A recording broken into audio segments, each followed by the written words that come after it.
We will now forecast the balance sheet of Tesscow over the forecast horizon. We will begin with the company's working capital. What is the most appropriate driver to predict Tesscow's future working capital balances? Remember, working capital is the capital of a company which is used in its day-to-day operations. Generally, it is defined as current assets less current liabilities. But remember, in our model, we have excluded cash from working capital and included it in our net debt plug. Examples of current assets that you would find within working capital are inventory and accounts receivable, and an example of a current liability is accounts payable. The working capital of a company fluctuates as it operates. Therefore, we assume a good driver of the level of working capital is the level of sales activity, or sales revenue. The more a company sells, the more working capital it needs. Let's calculate the historical ratios of working capital to sales revenue.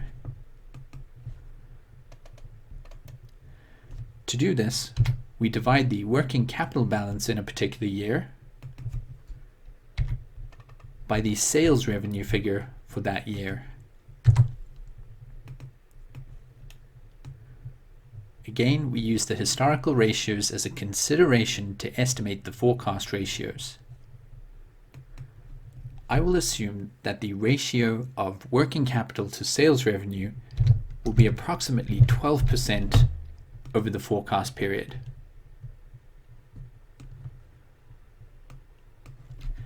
Finally, to calculate the forecast values of working capital in the balance sheet, we have to apply the forecast ratios to the driver.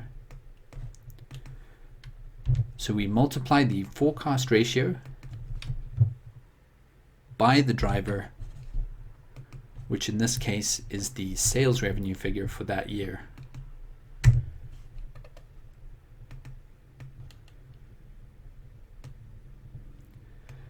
Bear in mind, because net working capital is defined as current assets less current liabilities, it can be positive or negative. It is positive if the current assets exceed the current liabilities, and we have negative working capital if the current liabilities exceed the current assets.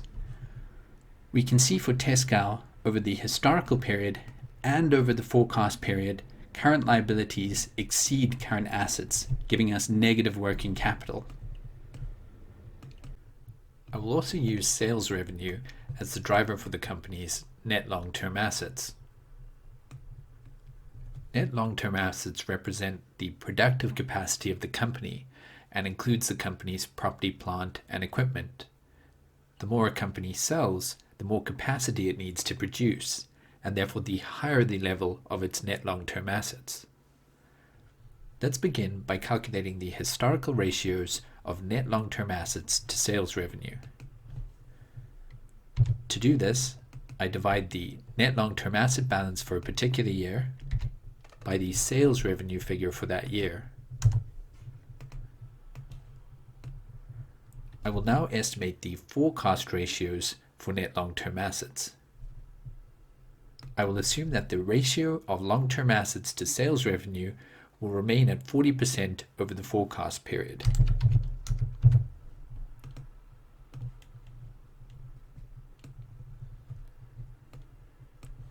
Finally, to calculate the net long-term asset values in the forecast balance sheet, I will apply the forecast ratios to the driver. So I will multiply the forecast ratio by the driver, which in this case is sales revenue.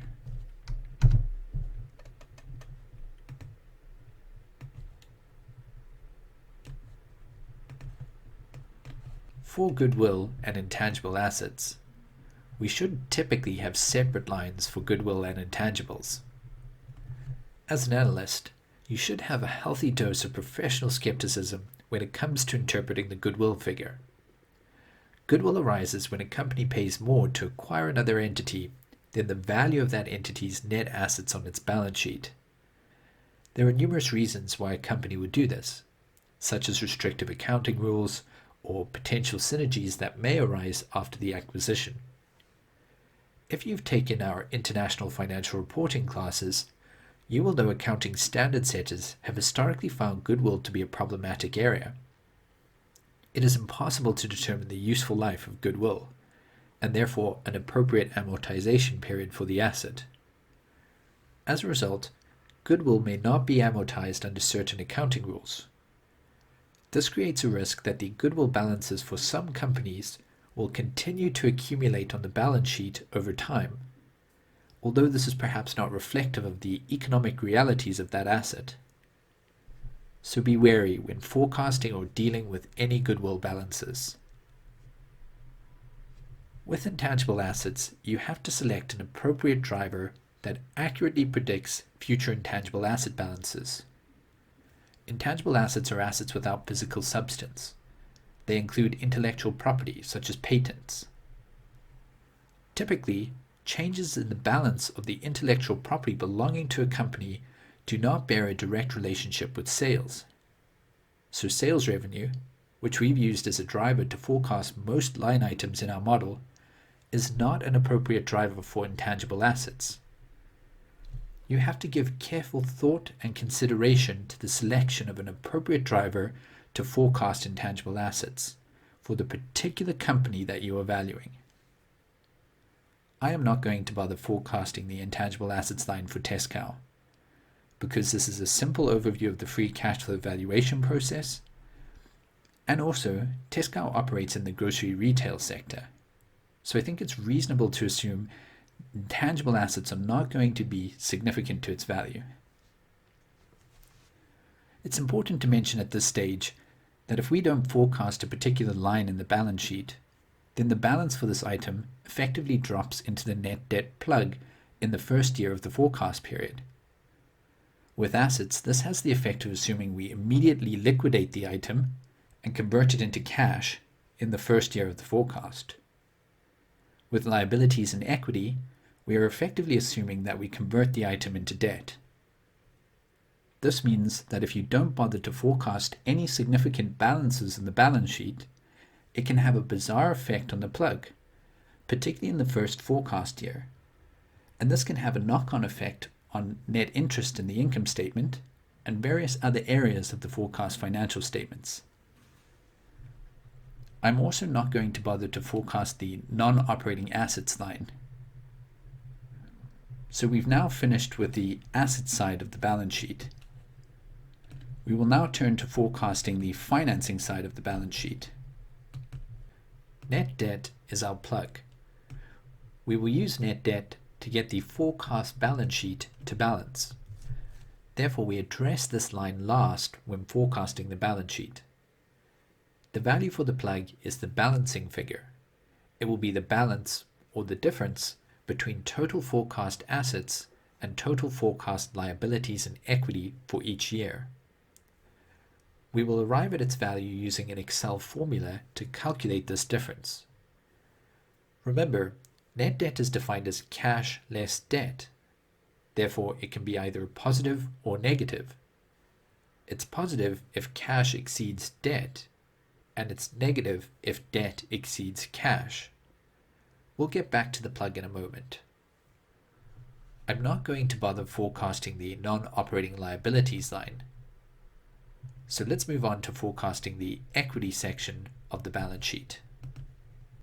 I will assume that Tesscow will not issue any additional shares over the forecast period. Therefore, the value of the contributed capital will remain constant from 20x7 throughout the forecast period.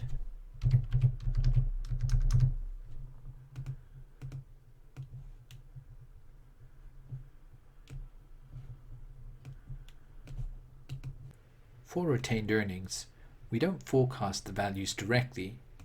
We derive them using this reconciliation below. Remember, retained earnings equals the total of all past profits and losses that have been reported in all of the company's past income statements since it was formed, less the total of all past distributions or dividends paid by the company to its shareholders since it was formed. The way we derive the retained earnings forecasts is as follows. The closing retained earnings is derived by taking the opening retained earnings, that is the closing retained earnings balance being carried over from the prior year. We add the forecast profit for the year. We then subtract off the forecast dividends for the year, and this will give us the closing retained earnings figure that we insert in the forecast balance sheet. Let's go ahead and use this reconciliation to derive the retained earnings figures. I'm going to clear these cells for explanatory purposes. Let's compile the closing retained earnings figure for the first forecast year, that is 20Y8. I begin by inserting the figure for opening retained earnings. The opening retained earnings for 20Y8 is the closing retained earnings balance that is being carried over from the prior year. In this case, the prior year is the last historical year, 20X7.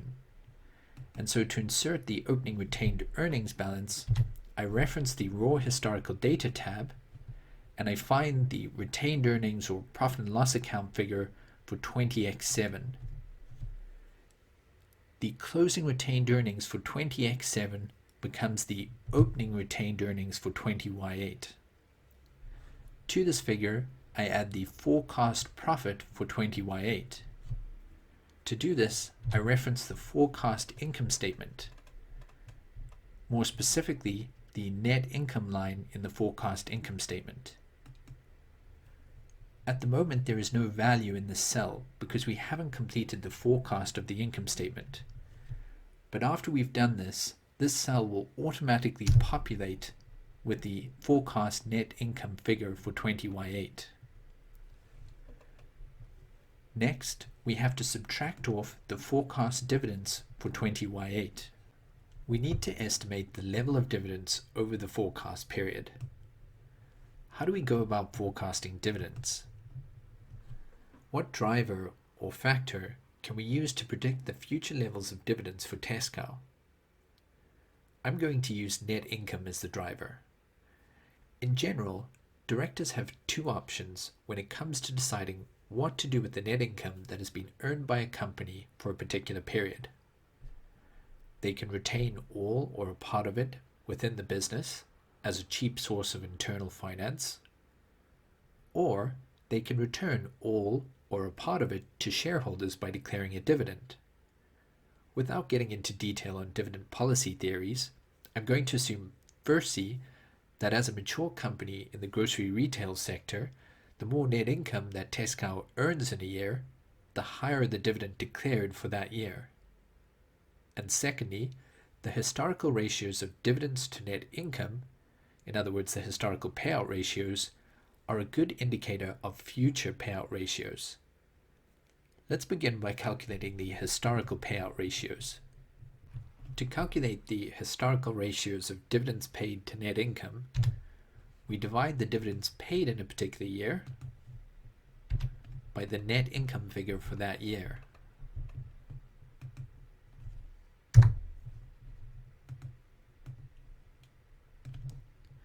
We can use the historical payout ratios as an input to estimate the future payout ratios. We can see the company didn't pay any dividends in the last 2 historical years. This is consistent with what we know about the company from our background research. But we also know the chairman has stated that the company will resume paying dividends from the first forecast year. I will assume that Tesscow keeps a constant payout ratio of 40% of net income over the forecast period.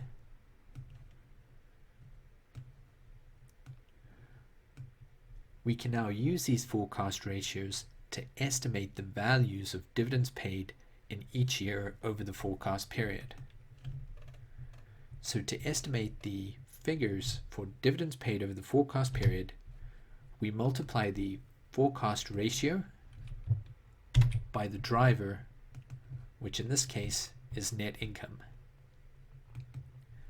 Bear in mind the net income cell is empty at the moment because we haven't yet completed the forecast of the income statement. But when we do, the forecast dividend cells will automatically populate.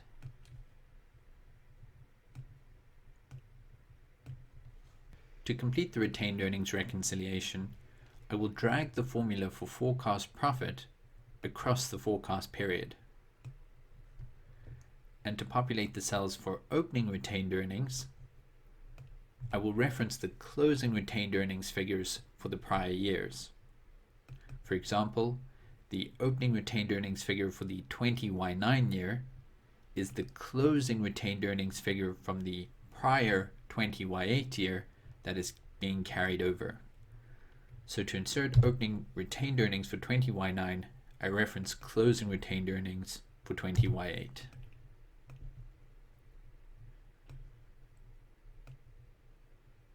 We have now completed the reconciliation. We will now insert the retained earnings figure in the forecast balance sheet by referencing closing retained earnings in the reconciliation.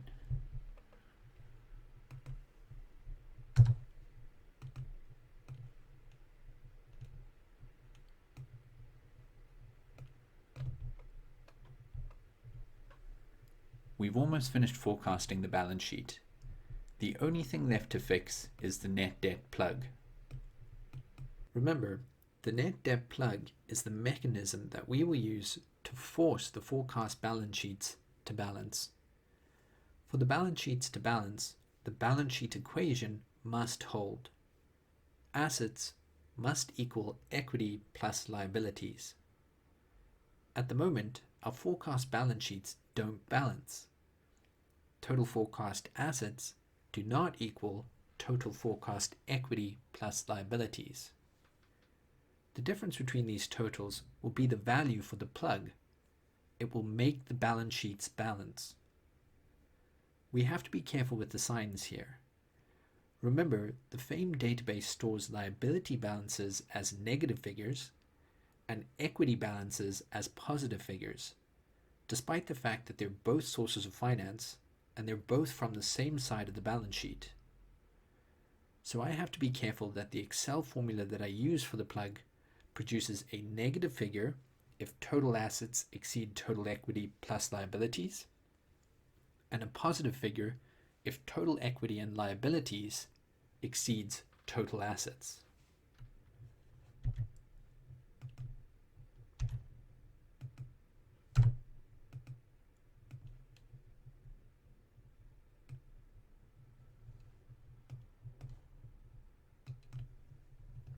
To see if my plug is working correctly, I can check that the forecast balance sheets balance. That is, total forecast assets equal total invested capital. I can see that they do balance. So we've now finished constructing the forecast balance sheets. All that's left now is to return to the income statement and complete the forecast of the financial statements.